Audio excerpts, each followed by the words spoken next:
بغین سرکشی کرتے ہوئے آپس میں،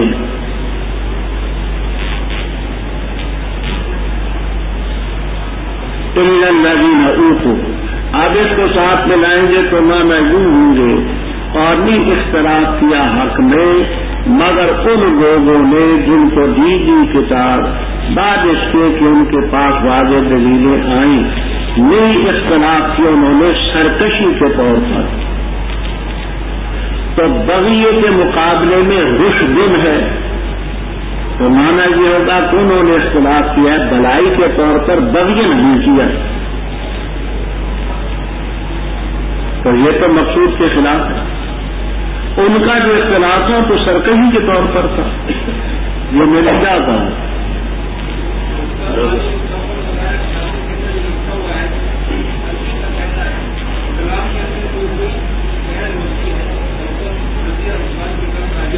اس قید ہے نا، نفی اور اس بات کا حکم راجے بسوئے قید ہوتا ہے۔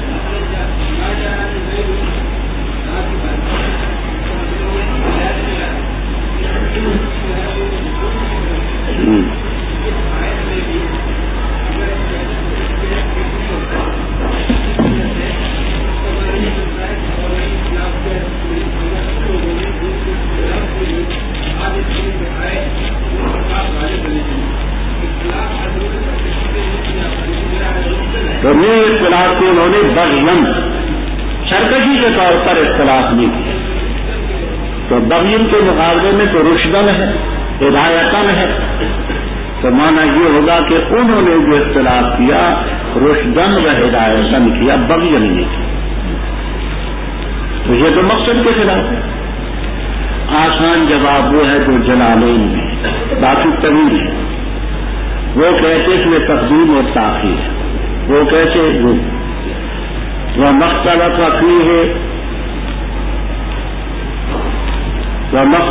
فیہ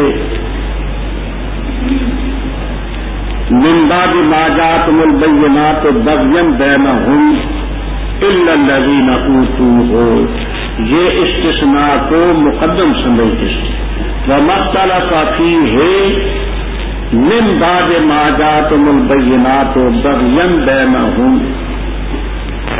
نے اختلاف کیا اس میں بعد اس کے کہ ان کے پاس واضح دلائل آ چکی، بغیا بینہم سرکشی کرتے ہوئے، الا الذین اوتوہ مگر انہوں نے جن کو دی گئی۔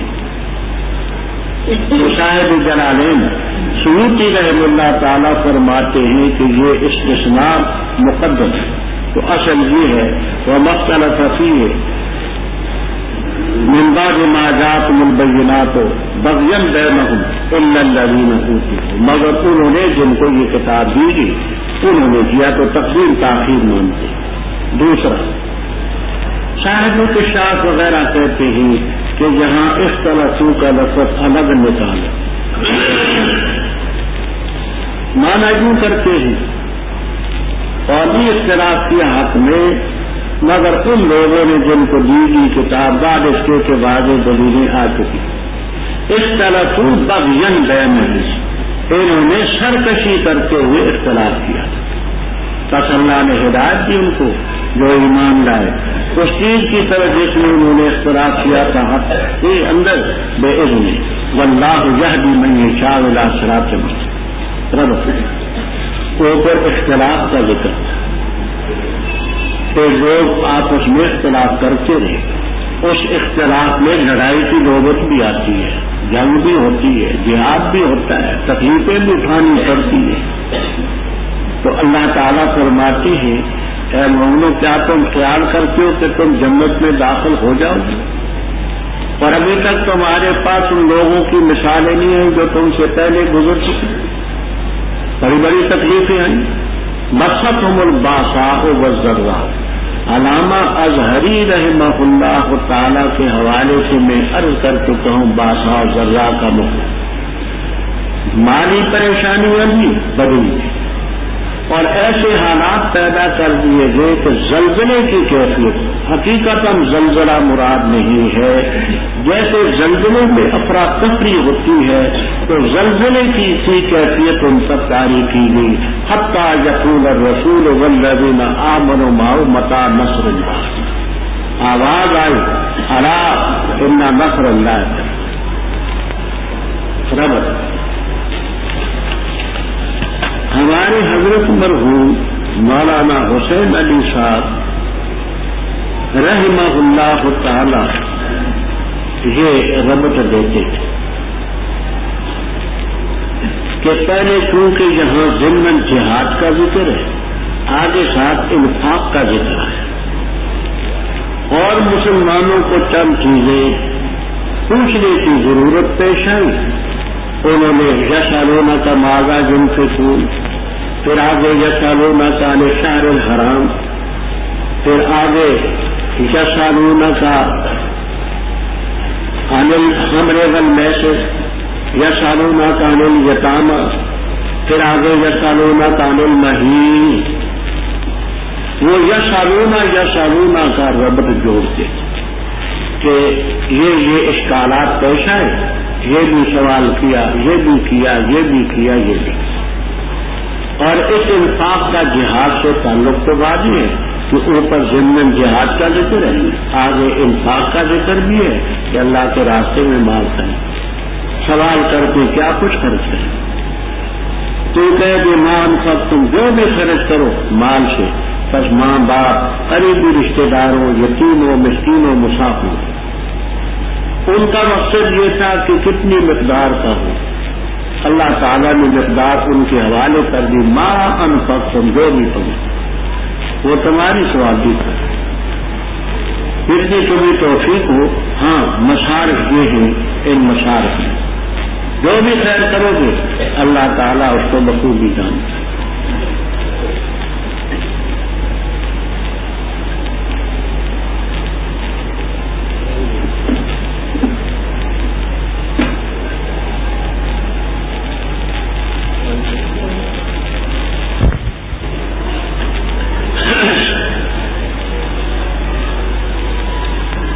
فرمایا کہ مال خرچ کرو تو یہ مصارف، جو بھی خیر کرو گے نا مجھ کو بخوبی کی۔ اوپر ضمنی طور پر قتال کا ذکر تھا، اب صراحتاً حکم ہوا کتب علیکم القتال، تم پر لڑنا فرض کیا گیا، کفار سے لڑنا، اور بظاہر تمہیں لڑنا ناپسند ہے، کبھی طور پر کون لڑائی کو پسند کرتا ہے، لیکن ممکن ہے تم کسی چیز کو ناپسند کرو، وہی تمہارے لیے بہتر ہے۔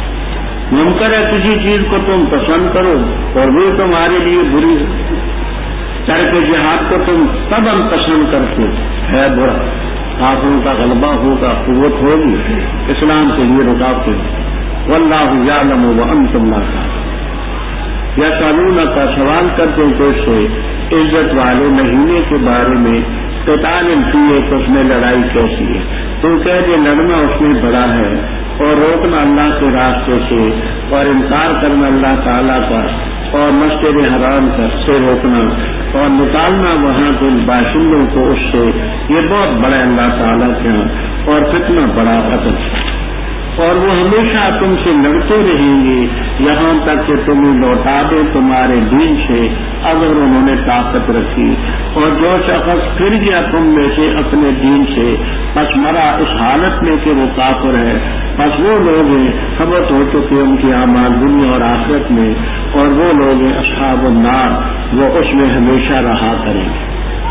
بے شک وہ لوگ جو ایمان لائے، اور وہ لوگ جنہوں نے ہجرت کی اور جہاد کی اللہ کے راستے میں، وہ لوگ امید رکھتے اللہ کی رحمت کی، اور اللہ تعالیٰ غفور الرحیم ہے۔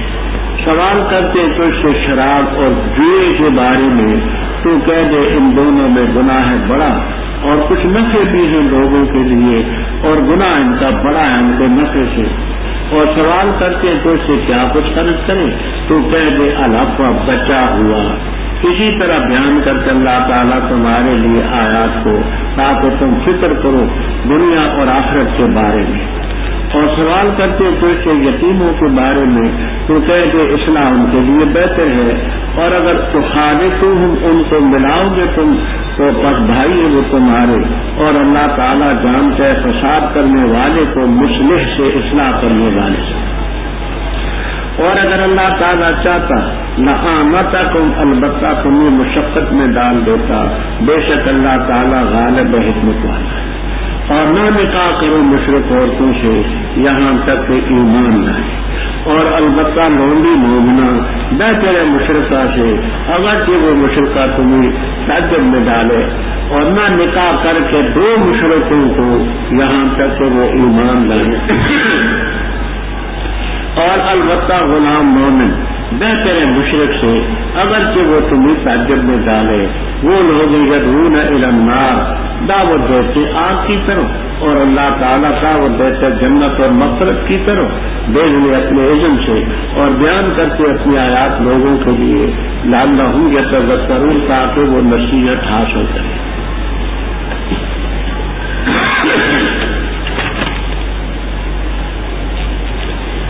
رب کبھی میں نے حضرت مرحوم کے حوالے سے بیان کیا ہے، شان نزول اس کی ہے۔ حضرت صلی اللہ علیہ وسلم نے ایک سریہ بھیجا، سریہ کے معنی چھاپا مار دستہ۔ قاموس والے لکھتے ہیں من 500 الی 400 وقیل 500، 5 سے لے کر کے 400 تک یا 500 تک کے لشکر پر سریہ کا لفظ بولا جاتا ہے۔ اس سریہ کا امیر آپ نے مقرر کیا عبداللہ ابن جحش رضی اللہ تعالیٰ عنہ۔ ابتدا میں 4 مہینوں کے اندر لڑائی ممنوع تھی، اشہر الحرم تھے، ذوالقعدہ، ذوالحجہ، محرم اور رجب۔ ان سے غلطی یہ ہوئی کہ چاند رجب کا طلوع ہو چکا تھا اور ان کو علم نہ تھا۔ یکم رجب کو انہوں نے لڑائی کی اور اس میں کوئی کافر 1-2 مارے گی۔ انہوں نے اس مسئلے کو پروپیگنڈے کا ذریعہ بنایا کہ دیکھو جی یہ کہتے ہیں ہم اللہ کو حکم مانتے ہیں، اور رجب اور شہر حرام میں انہوں نے لڑائی کی۔ مخالف کو تو پروپیگنڈے کے لیے کوئی چیز چاہیے، مل گئی۔ یہ بیچارے بڑے حیران ہوئے کہ ہم نے تو جمادہ ثانیہ کا دن سمجھا تھا اور یہ نکل آیا رجب کا۔ تو اس سلسلے میں انہوں نے پوچھا کہ حضرت ہمیں بے خبری تھی اور واقعی چاند چڑھ چکا تھا رجب کا، یکم رجب کی، ہم وہ غالب ہیں۔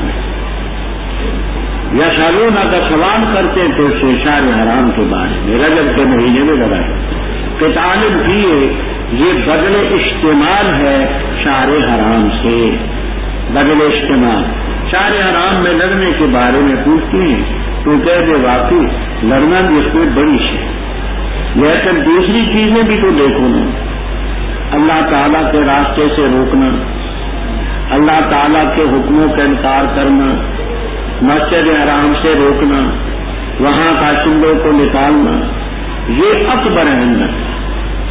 کبیر صفت مشبہ ہے، اکبر اس میں تفضیل۔ صفت مشبہ میں زیادت ہوتی ہے فی نفس ہی، اور اس میں تفضیل میں گویا زیادت ہوتی ہے بنسبت اور۔ کبیر فی نفسی اپنے دل میں، اپنے خیال میں، اپنے انداز کا بڑا، اکبر من کل شے سب سے بڑا۔ تو یہ اس مہینے میں مومنوں کو ایمان سے بھی روکتے ہیں تو اس کی طرف توجہ نہیں کرتے کہ یہ بھی گناہ ہے، بڑا گناہ ہے۔ پھر اللہ کے حکموں کا، اللہ کے رسول کا انکار کرتے، اس کی طرف توجہ نہیں۔ مسجد حرام سے لوگوں کو روکتے ہیں اور وہاں سے لوگوں کو نکالتے ہیں، تو ان مہینوں میں یہ کاروائیاں وہ بھی تو کرتے ہیں، پر آدمی کو اپنا قصور نہیں نظر آیا کرتا، دوسرے کا نظر آتا۔ غیر کی آنکھوں کا تنکا تجھ کو آتا ہے نظر، دیکھ اپنی آنکھ کا غافل ذرا شفیع، دوسرے کا عیب نظر آتا ہے اپنا نہیں آتا۔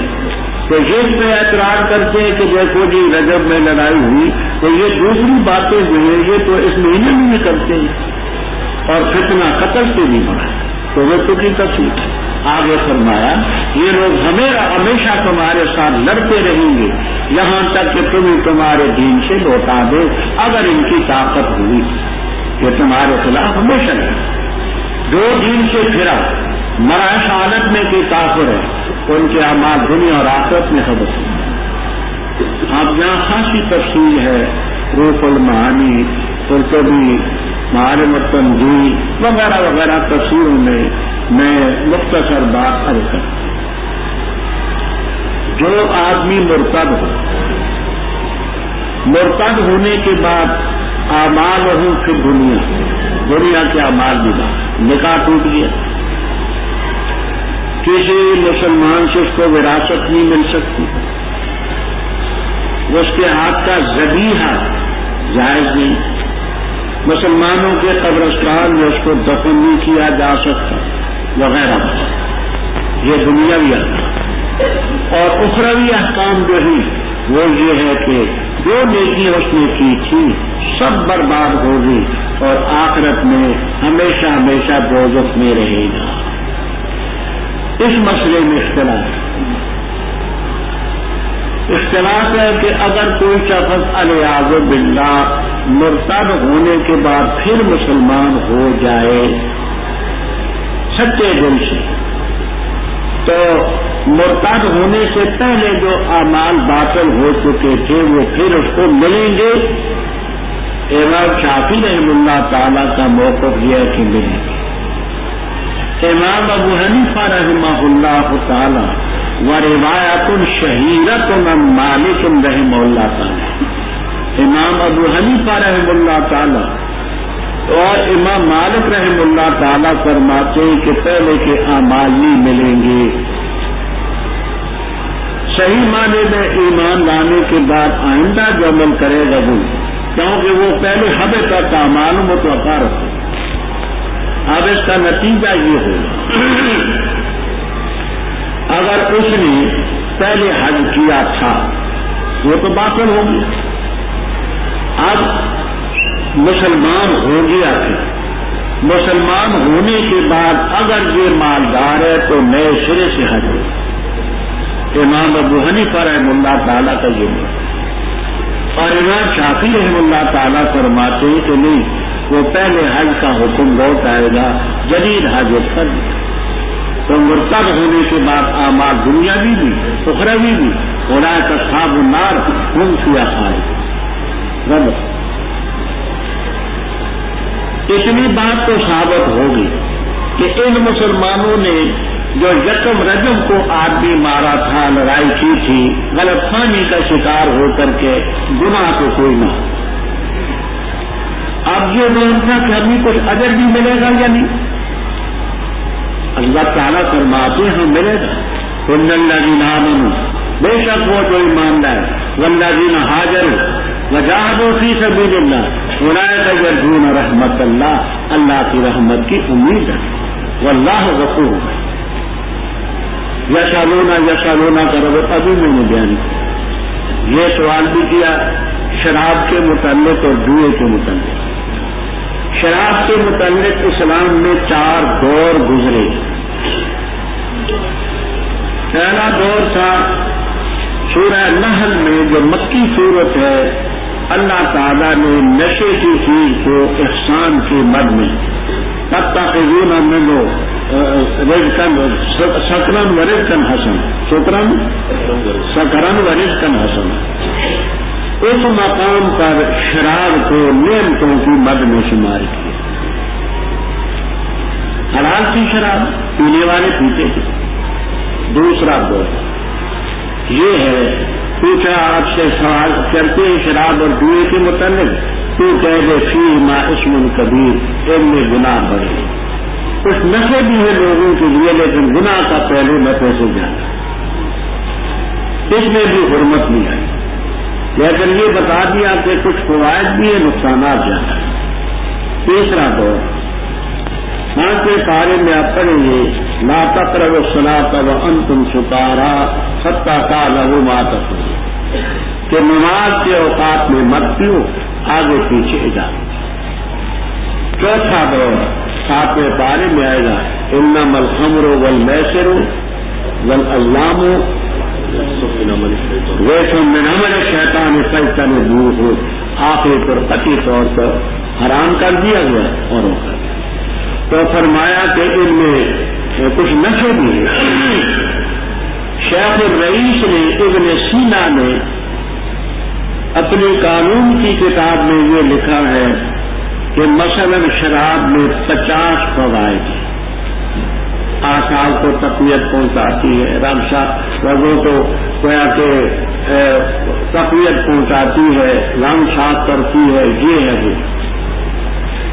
ان کو پڑھ کر کے انسان حیران ہوتا ہے کہ اتنی مفید چیز کو کیوں حرام کر دیا۔ پھر جس وقت نقصانات بیان کرتے تو وہ 150 نقصان بیان کرتے، تو 50 فائدے ہیں، 150 نقصانات۔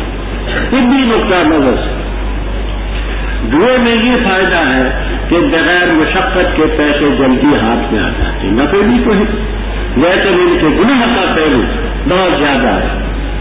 وہ خامینہ کا معاوضہ جن سے سوال کرتی کہ کیا کچھ خرچ کرو، کتنی مقدار میں ہو، تو کہہ دے الاقوا عن الحاجت، جو تمہاری ضرورت سے زائد ہو اس میں سے خرچ کرو۔ ایسا نہ ہو کہ اپنی ضرورت کی چیز خرچ کر دو اور اس سلسلے میں تمہیں پھر دقت اور دشواری پیش آئے۔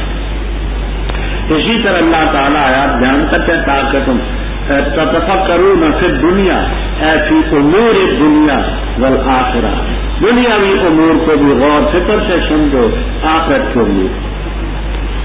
اور سوال ابتدا میں یتیموں کے متعلق حکم تھا، مثلا بھائی ہیں، چچے داد بھائی ہیں، خالہ داد ہیں، پھوپھی داد ہیں،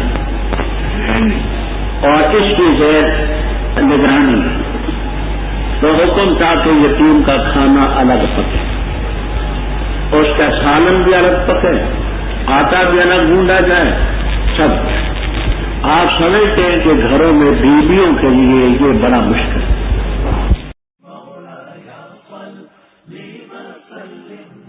ahnaf.com، جہاں آپ سن سکتے ہیں مستند علماء کرام کے علمی بیانات۔ طلب ہے اگر دیدار بھی اپنی خودی مٹا کے ملی۔ جس قوم میں جوا پھیلا، سود پھیلا، اس قوم میں بے حیائی آ کے رہتی ہے، نمازیں اٹھ جاتی ہیں کیونکہ رزق حرام اندر جاتا ہے، تو حرام انسان کو پھر شراب کی طرف لے کے چلتا ہے، زنا کی طرف لے کے چلتا ہے، اسے بدماشی کی طرف۔ ساتھ ہی ملاحظہ کیجیے حمد و نعت اور اسلامی نظمیں۔ وأحسن منك لم تر قط عين وأجمل منك لم تلد النساء خلقت مبرأ من كل عيب كأنك قد خلقت كما تشاء بك خير الخلق www.asnas.com